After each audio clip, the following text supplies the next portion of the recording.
ദേഷ്യം വന്ന് നിയന്ത്രിക്കാനാവാതെ വന്നപ്പോൾ അവൾ മുന്നോട്ട് ആഞ്ഞുകൊണ്ട് അവൻ്റെ കവിളിൽ അമർത്തി കടിച്ചു. ആ വലിയ വായിൽ അലേറിയവൻ്റെ വായ അവൾ കൈകൊണ്ട് പൊത്തി.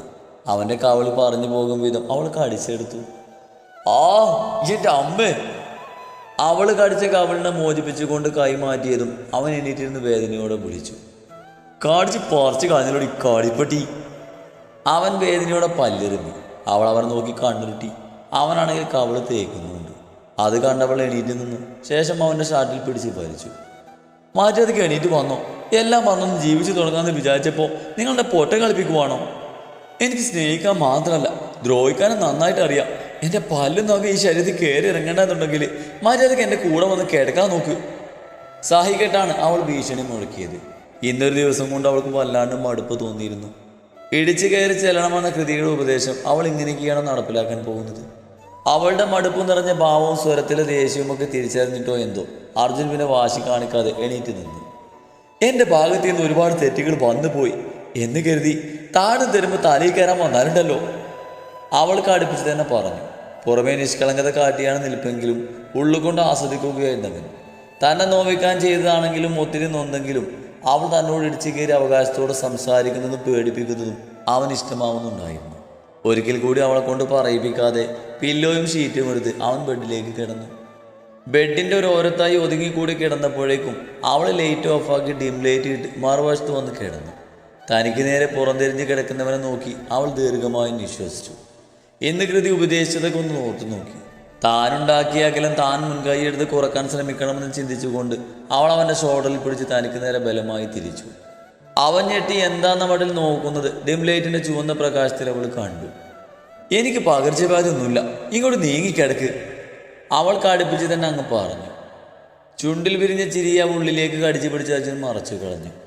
പറഞ്ഞതിനൊപ്പം തനിക്കരികിലേക്ക് വലിച്ചിട്ട് നീങ്ങാത്തവനെ കണ്ട് അവൾ പല്ല് കടിച്ചു. അർജുൻ മനഃപൂർവ്വം ബലം പിടിച്ച് കിടന്നതാണെന്ന് മനസ്സിലായതും അവൾ അവൻ്റെ ഇടത് കൈ പിടിച്ച് നിവർത്തി അവൻക്കരികിലേക്ക് നീങ്ങിച്ചെന്ന് ആ ഇടം കൈയിൽ തലവെച്ച് അവനെ നെഞ്ചോട് ചേർന്ന് കിടന്നു വാശിയോടെ. വീണ്ടും നീങ്ങി നിരങ്ങി വന്ന് തന്നെ നെഞ്ചോരം മുഖം ചേർത്ത് കിടക്കുന്നവളെ ഒത്തിരി സന്തോഷത്തോടെ അതിലൊരു പ്രണയത്തോടെ നോക്കി കിടന്നവൻ തൻ്റെ അടിവയറ്റിൽ നിന്നോ നെഞ്ചിലേക്ക് പാഞ്ഞു പോയതുപോലെ. നെഞ്ചിലിപ്പോഴും ഒരു തരിപ്പ്, ഒരു സന്തോഷം. അവൻ ആഹ്ലാദം അടക്കാൻ വയ്യ. തിരികെ പുണരാൻ കൈകൾ തെമ്പി. എന്നാൽ അവന് മുന്നേ അവൻ്റെ വലം കൈ അവൾ തന്നെ എടുത്ത് അവളുടെ അടുപ്പിലേക്ക് വെച്ചു. അർജുന് ലോകം കീഴടക്കിയ സന്തോഷം. അവൾ ഇങ്ങനെ ഇടിച്ചു കയറി വരുന്നതൊക്കെ മനസ്സിന് വല്ലാണ്ട് സന്തോഷിപ്പിക്കുന്നു. എന്നാൽ തൻ്റെ പ്രവർത്തികൾ അരികിൽ കിടക്കുന്നവനെ എത്രത്തോളം സന്തോഷിപ്പിക്കുന്നുണ്ടെന്ന് അറിയാതെ അവൾ കണ്ണുകളടച്ച് കിടക്കുകയായിരുന്നു. ഈ നിമിഷങ്ങളൊന്നും ഈ ജന്മം അനുഭവിക്കാൻ കഴിയുമെന്ന് കരുതിയതല്ല. അവൻ്റെ മനസ്സ് മന്ത്രിച്ചു. മര്യാദക്ക് കിടന്നുറങ്ങാൻ നോക്കി എന്നൊരു ഭീഷണിയോടെ തന്നെ മുറുകെ കെട്ടിപ്പുണർന്ന് കിടക്കുന്നവളെ കാണുകെ സന്തോഷവും സ്നേഹവും പ്രണയവും ഒക്കെ തോന്നിയവന്. അവൻ അടർത്തി മാറ്റുമെന്ന് കരുതിയാവണം അവൻ്റെ ശരീരത്തിൽ അള്ളിപ്പിടിക്കും പോലെയാണ് അവൾ കിടക്കുന്നത്. അവനത് കണ്ട് ചിരി വന്നു. അള്ളി കീറോ താനെന്നെ? നാഗം മുറിക്കുന്ന ശീലമൊന്നുമില്ലേ? അവൻ കുഞ്ഞൊരു ഗൗരവത്തോടെ ചോദിച്ചു. അവളത് കേൾക്കാത്ത മട്ടിൽ കിടന്നു. അതേ, ഒന്ന് പിടിവിടോ, എനിക്ക് വേദനിക്കുമെന്ന് തോന്നുന്നു. വേദന ഒന്നും തോന്നിയില്ലെങ്കിലും അവൻ വെറുതെ ഗൗരവം നടിച്ചു. ആ, നിങ്ങളൊരു പോലീസുകാരനല്ലേ, ഇതൊക്കെ ഒരു വേദനയാണോ എന്നൊരു ഭാവമായിരുന്നു അവൾക്ക്. എങ്കിലും ഒന്നും മിണ്ടാൻ പോയില്ല. അവൻ അള്ളിപ്പിടിച്ച് അങ്ങനെ കിടന്നു. അവൾക്കും ഏറെ ഇഷ്ടപ്പെടുന്നുണ്ടായിരുന്നു ആ കിടപ്പ്. ഭാര്യ ഭർത്താക്കന്മാർക്കിടയിൽ ഇത്തരം സന്ദർഭങ്ങൾക്ക് ഏറെ മാധുര്യവും സന്തോഷവും ഉണ്ടാവുമെന്ന് അവളും കരുതിയില്ല. 2 വർഷം വെറുതെ പാഴാക്കി കളഞ്ഞതോർത്ത് അവൾ ആത്മാർത്ഥമായി പശ്ചാത്തപിച്ചു. അർജുനോട് വഴക്കിടുന്നതും ബലമായി അവനെ തന്നിലേക്ക് അടുപ്പിക്കുമ്പോഴുമൊക്കെ അവളും അത് ആസ്വദിക്കുന്നുണ്ടായിരുന്നു. മനസ്സ് ശാന്തമായത് കൊണ്ടോ ആ കിടപ്പിലെ സുഖം കൊണ്ടോ അവനിൽ മുറുകി അവളുടെ കൈകൾ പതിയയുകയും അവൾ ഉറങ്ങിപ്പോവുകയും ചെയ്തു. അവളിലെ നേരത്തെ ശ്വാസനിശ്വാസങ്ങൾ കേട്ട് അവൾ ഉറങ്ങിയെന്ന് അവനും മനസ്സിലായി. തന്നോട് ബലമായി ഒട്ടിച്ചേർന്ന് കിടക്കുന്നവൾ ഉറക്കത്തിൽ എപ്പോഴും വളർന്നു മാറുകയാണെന്ന് തോന്നിയപ്പോൾ ഇരു കൈകൾ കൊണ്ടും അവളെ നെഞ്ചിലേക്ക് ചേർത്ത് പൊതിഞ്ഞു പിടിച്ചു അവൻ. ഒരു കൈ അവളുടെ തലയ്ക്ക് കീഴിലൂടെയും മറുകൈ ഇടുപ്പിലൂടെയും കടത്തിവിട്ട് അവളെ മുറുകെ പിണന്നു. ഇതിൻ്റെയൊക്കെ വല്ല കാര്യമുണ്ടായിരുന്നോ? കുഞ്ഞൊരു ചിരിയോടെ പറഞ്ഞുകൊണ്ട് അവൻ അവളുടെ നെറുകയിൽ സ്നേഹത്തോടെ ചുണ്ടമർത്തി. അതൊന്നും അറിയാതെ അവൾ സുഖനിദ്രയിലും. ഈ കിടപ്പ് ഒരിക്കലും അവസാനിക്കാതിരുന്നെങ്കിൽ എന്ന കൊതിയോടെ അവനും കണ്ണുകൾ അടച്ചു. പിറ്റേന്ന് രാവിലെയും അർജുൻ തന്നെയാണ് ആദ്യം ഉണർന്നത്. അവളെ പുണർന്ന് കിടന്ന കൈകളൊക്കെ ഉറക്കത്തിലെപ്പോഴും അടഞ്ഞിരുന്നു. വെളുപ്പാങ്കാലത്ത് തണുപ്പ് പിടിച്ച് അവൻ്റെ ശരീരത്തിലേക്ക് ഒട്ടിച്ചേർന്ന് കിടപ്പുണ്ടാവുള്ളൂ. അവൾ എടുത്ത് കൈ അവൻ്റെ വയറിന് കുറുകെ ചുറ്റി പിടിച്ചിട്ടുണ്ട്. ആ കാഴ്ച കണ്ടാണ് അവൻ കണ്ണു തുറന്നത്. രാവിലെ തന്നെ കണ്ണിന് കുളിർമയേകുന്ന കാഴ്ച. ഇതൊക്കെ ആദ്യമായതുകൊണ്ടാകും ആ നിമിഷങ്ങളൊക്കെ സ്പെഷ്യലായി തോന്നിയവന്. നേരത്തെ എണീൽക്കുന്നത് അവൻ്റെ ശീലമാണ്. രാവിലെ ഒന്ന് നടക്കാനും ഇറങ്ങും. ഇന്ന് ആ പതിവുകളൊക്കെ തെറ്റിക്കാൻ തോന്നി. അവൾ തൻ്റെ ചൂട് പറ്റി കിടക്കുന്നത് കാണുമ്പോൾ എണീറ്റ് പോകാൻ മനസ്സ് വരുന്നില്ല. ഒന്ന് ചെരിഞ്ഞുകൊണ്ട് അവനും അവളെ പുണർന്നു. അവളുടെ നെറ്റിയിൽ ഒത്തിരി ഇഷ്ടത്തോടെ ചുണ്ടമർത്തി. തണുപ്പിനെ പ്രതിരോധിക്കാൻ എന്ന പോലെ അവളെ പുണർന്ന് അങ്ങനെ കിടക്കുമ്പോൾ ആ സ്നേഹച്ചൂടിൽ അവൻ്റെ കണ്ണുകൾ അടഞ്ഞു. ആ കിടപ്പിൽ അവൻ മയങ്ങുകയും ചെയ്തു. എന്നും എണീക്കുന്ന സമയമൊക്കെ കഴിഞ്ഞു പോയിട്ടും കൃതിയോ അമ്മയോ അവരെ വിളിച്ചുകൊണ്ട് ശല്യം ചെയ്യാൻ വന്നതില്ല. രണ്ടാളും നല്ല ഉറക്കായിരുന്നു. മീരവൻ എപ്പോഴോ കണ്ണ് തുറക്കുമ്പോൾ കാട്ടൻ വിടവിലൂടെ മുറിയിലേക്ക് നല്ല വെളിച്ചം പരന്നിരുന്നു. അതോടെ കിടന്ന കിടപ്പിൽ അവൾ ഞെട്ടി എണീറ്റു. അവളെ പുണർന്ന് കിടന്നവന് ഞെട്ടിപ്പിടിഞ്ഞ് എഴുന്നേറ്റു. എന്താ? അവൻ കണ്ണു പിടിച്ച് ചോദിച്ചു. അപ്പോഴാണ് അവൻ തന്നെ കെട്ടിപ്പിടിച്ച് കിടക്കുകയായിരുന്നെന്ന് അവൾ ശ്രദ്ധിച്ചത്. ഉറങ്ങിപ്പോയി, ലേറ്റായത് അറിഞ്ഞില്ല, അവൾ ബെഡിൽ നിന്ന് ചാടി ഇറങ്ങുന്നിടയിൽ പറഞ്ഞു. അതിനിപ്പോൾ എന്താ, ഓഫീസിൽ പോകുന്നുണ്ടോ എന്ന്? അവൻ മുഖം അമർത്തി തുടച്ചുകൊണ്ട് തിരക്കി. ഫ്രണ്ടിൻ്റെ വീട്ടിൽ പോകണ്ടേ? അവൾ ഡ്രസ്സ് തിരയുന്നിടയിൽ അവനെ തിരിഞ്ഞെന്ന് നോക്കി. അപ്പോഴാണ് അവൻ ആ കാര്യം ഓർമ്മ വന്നത്. താനത് മറന്നല്ലെന്നോർത്ത് അവൻ തലക്ക് കൈ കൊടുത്തു. അവൻ ധൃതിയിൽ ഫോൺ എടുത്ത് ടൈം നോക്കി. 8:30 ആവുന്നേ ഉള്ളൂ. അവനൊന്ന് വിശ്വസിച്ചു. 10 മണിയോടെ ചെല്ലാന്നാണ് പറഞ്ഞിരുന്നത്. എടോ, 8:30 ആവുന്നേ ഉള്ളൂ. എന്തായാലും അമ്പലത്തിൽ പോകിന് നടക്കില്ല. താൻ ധൃതി കൂട്ടണ്ട, 10 മണിയോടെ ചെന്നാൽ മതി. ധൃതിപ്പെട്ട് ഡ്രസ്സ് എടുക്കുന്നവളോടായി അവൻ പറഞ്ഞു. അവൾ അതിനൊന്ന് നോക്കുകയും ചെയ്തുള്ളൂ. തപ്പേ ഡ്രസ്സ് കയ്യിൽ തടഞ്ഞതും അവൾ അതും എടുത്ത് ബാത്റൂമിലേക്ക് ഓടിക്കയറി. എത്രയൊക്കെ സ്നേഹമുള്ള വീട്ടുകാരായാലും വന്നു കയറുന്ന വീട്ടിൽ കുറച്ച് മര്യാദയൊക്കെ പാലിക്കണമല്ലോ. അവളുടെ ഓട്ടം കണ്ട് കുഞ്ഞൊരു ചിരിയോടെ അവളുടെ വശത്ത് കിടന്ന് പില്ലോ എടുത്ത് അവൾ അതിൽ സങ്കല്പിച്ചുകൊണ്ട് അവനത് കെട്ടിപ്പിടിച്ച് കട്ടിലേക്ക് ചാഞ്ഞു. ഒരു 5 മിനിറ്റ് തങ്ങളുടെ കിടപ്പോർത്ത് കുളിര് കോരിയവൻ പതിയണീര് ഡ്രസ്സും എടുത്ത് കൃതിയുടെ റൂമിലേക്ക് നടന്നു. അവിടെ പോയി കുളിച്ച് ഫ്രഷായി തിരികെ വരുമ്പോൾ മീര കുളിയൊക്കെ കഴിഞ്ഞ് ഒരു റോസ് നിറത്തിലുള്ള സാരി എടുത്ത് കണ്ണാടിക്ക് മുന്നിൽ നിന്ന് പ്ലീറ്റ് നേരെ പിടിച്ചെടുക്കുന്ന ശ്രമത്തിലാണ്. കഴിഞ്ഞില്ലേ? അവൻ ഡോറിൽ ചാരി അകത്തേക്ക് വന്നുകൊണ്ട് തിരക്കി. ഇല്ല. അവനെ ഒന്ന് തിരിഞ്ഞു നോക്കിക്കൊണ്ട് അവൾ അലസമായി പറഞ്ഞു. അവൻ അവൾ അടിമുടി നോക്കി. അവളുടെ നിറത്തിന് ആ സാരി നന്നായി ചേരുന്നുണ്ടെന്ന് തോന്നിയവന്. മുടിയൊക്കെ തോർത്തി വിടർത്തിയിട്ടിരിക്കുവാണ്. മുഖത്തൊന്നും ചെയ്തിട്ടില്ല. ഒരുക്കം ഇനിയും ബാക്കിയുണ്ടെന്ന് സാരം. കണ്ണാടിക്ക് മുന്നിൽ നിന്നും പ്ലീറ്റ് പിടിക്കുന്നവളുടെ പിന്നിൽ നിന്ന് അവൻ അവളെ വീക്ഷിച്ചു. 10 മണിക്ക് എത്തണം, ഇന്നെങ്ങാനും കഴിയുമോ? അവൻ ചോദിച്ചു. അവളൊന്ന് കൂർപ്പിച്ച് നോക്കി. എണീറ്റപ്പോൾ കരുതി ഇനിയും സമയമുണ്ടല്ലോ, ഇപ്പം തന്നെ 9 കഴിഞ്ഞു. 10 മണിക്ക് അങ്ങ് എത്തണമെങ്കിലേ നോക്കി നിൽക്കാൻ വന്ന് സഹായിക്കും നോക്ക്. അവളവനെ നോക്കി കണ്ണുരുട്ടിക്കൊണ്ട് തന്നെ പറഞ്ഞു. ഞാനെന്ത് സഹായിക്കാനാ? അവൻ നെറ്റിച്ച് വിളിച്ചു. വന്നേ ഈ പ്ലീറ്റ് ഒന്ന് ശരിയാക്കിത്താ. അവൾ കൂളായി അവനെ വിളിച്ചു. എനിക്കിതൊന്നും അറിയില്ല. അവൻ വെറുതെ ഒന്ന് തർക്കിച്ചു. ഇങ്ങനെയല്ല ഓരോന്നും പാടിക്കുന്നേ, വന്ന് പിടിച്ചേ, സമയം പോകുന്നു. മീര ധൃതി ഭാവിച്ചു. നീ കൊള്ളാലോടി എന്നൊരു ഭാവത്തിൽ അവൻ വന്നവളുടെ മുന്നിൽ മുട്ടുകുത്തിയിരുന്നു. പ്ലീറ്റ് അവൾ പറയുന്നത് പോലെയൊക്കെ പിടിച്ചു വെച്ച് കൊടുത്തു. ഒരു പോലീസുകാരനെ കൊണ്ടാ താൻ ഈ സാരിയുടെ പ്ലീറ്റ് പിടിപ്പിക്കുന്നേ. പ്ലീറ്റ് ശരിയാക്കുന്നതിനിടയിലാണ് അവൻ്റെ പറച്ചിൽ. ഒരു IPS കാരനെ കൊണ്ട് എൻ്റെ സാരിയുടെ പ്ലീറ്റ് പിടിക്കണമെന്ന് വലിയ ആഗ്രഹമായിരുന്നു. എന്തായാലും അത് സാധിച്ചു. മീര അവനെ പരിഹസിച്ചു. ഒന്ന് ശരിക്ക് ചെയ്യുന്നേ, വേറെ ആർക്കും അല്ലല്ലോ, സ്വന്തം ഭാര്യയ്ക്ക് വേണ്ടിയല്ലേ. അപ്പം ഈ ഈഗോയുടെ ആവശ്യമൊന്നുമില്ല. അവളുടെ വർത്താനം കേൾക്കെ കുഞ്ഞിരുന്നവൻ്റെ ചുണ്ടിൽ നല്ലൊരു ചിരി തെളിഞ്ഞു. അങ്ങനെയല്ല, അത് ശരിയായില്ല. നേരെ പിടിക്ക്. ഒരു സാരിയുടെ പ്ലീറ്റ് നേരെ ചൊവ്വ പിടിക്കാൻ അറിയില്ല ഇതുവരെ എന്നൊക്കെയുള്ള മീരയുടെ ശാസനകൾ ഉയർന്ന് കേൾക്കുന്നുണ്ട്. ആദ്യമൊക്കെ അത് ആസ്വദിച്ച് ചെയ്തുകൊണ്ടിരുന്ന അർജുൻ ഇപ്പം അവളെ നോക്കി പല്ല് കടിക്കുന്നുണ്ട്.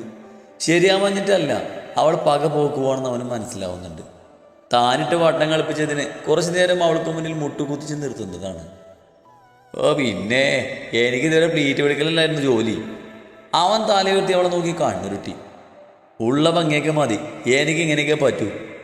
ഒരുവിധം ഭംഗിയിൽ ഒതുക്കി വെച്ചവൻ എണീറ്റു. കുഴപ്പമില്ല. അവൾ കണ്ണാടിക്ക് മുന്നിൽ നിന്ന് മൊത്തത്തിലൊന്ന് വിലയിരുത്തി. ഒന്ന് വേഗം റെഡിയായി വരുമോ, ലേറ്റാവുന്നു, അവൻ വാച്ചിനിടയിൽ പറഞ്ഞു. മീരത് കേട്ടയുടൻ മുടി ചീകാൻ തുടങ്ങി.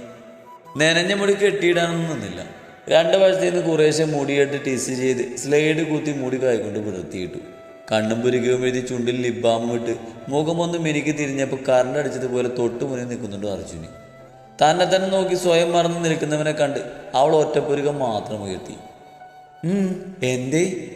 പുരകമുയർത്തിക്കൊണ്ടുള്ള അവളുടെ ചോദ്യം കേട്ട് അർജുൻ ഞെട്ടി. ഒന്നുമില്ലെന്ന് പറഞ്ഞൊന്ന് തല കുടഞ്ഞ് മുറിക്ക് പുറത്തേക്ക് ഇറങ്ങിപ്പോയി. അത് കണ്ടൊരു ചിരിയോടെ മീര കണ്ണാടിയിലേക്ക് നോക്കി ഒരിക്കൽ കൂടി. അവൾക്ക് ഏറെ ഇഷ്ടമുള്ള പെർഫ്യൂം എടുത്ത് പൂശി പുറത്തേക്ക് ഇറങ്ങുമ്പോൾ അവളെ കാത്തുന്ന പോലെ സ്റ്റെയറിനടുത്ത് നിന്നവൻ അവളെ കണ്ടപ്പോൾ സ്റ്റെയറിങ് താഴേക്ക് പോയി. ഓ വന്നോ രണ്ടും, ഞാൻ ഓർത്തു നിങ്ങൾ പോക്ക് ക്യാൻസൽ ചെയ്തെന്ന്. അവരെ കണ്ട് എന്തൊക്കെയോ അർത്ഥം വെച്ചുള്ള ചിരിയോടെ കൃതി പറഞ്ഞു. നിങ്ങളിരിക്ക്, കഴിച്ചിട്ട് പോയാൽ മതി. അതിന് പ്ലേറ്റ് എടുത്ത് വെച്ചു. രാവിലെ കിച്ചണിൽ അവർക്കൊപ്പം കൂടാൻ പറ്റിയില്ലെന്നൊരു വല്ലായ്മയോടെ മീര മടിച്ചു നിന്നു. സോറി അമ്മേ, എണീറ്റപ്പോൾ ലൈറ്റായിപ്പോയി. അരുണിമയുടെ അരികിലേക്ക് നിന്ന് രഹസ്യം പറയും പോലെ മീര ക്ഷമാപണം നടത്തി. അരുണിമ ഇരുത്തിയൊന്ന് നോക്കി അവള്. സ്വന്തം വീടായും സ്വന്തം ആളുകളായും കാണാൻ പറഞ്ഞത് വെറുതെ ഭംഗി വാക്ക് പറഞ്ഞൊന്നും അല്ല.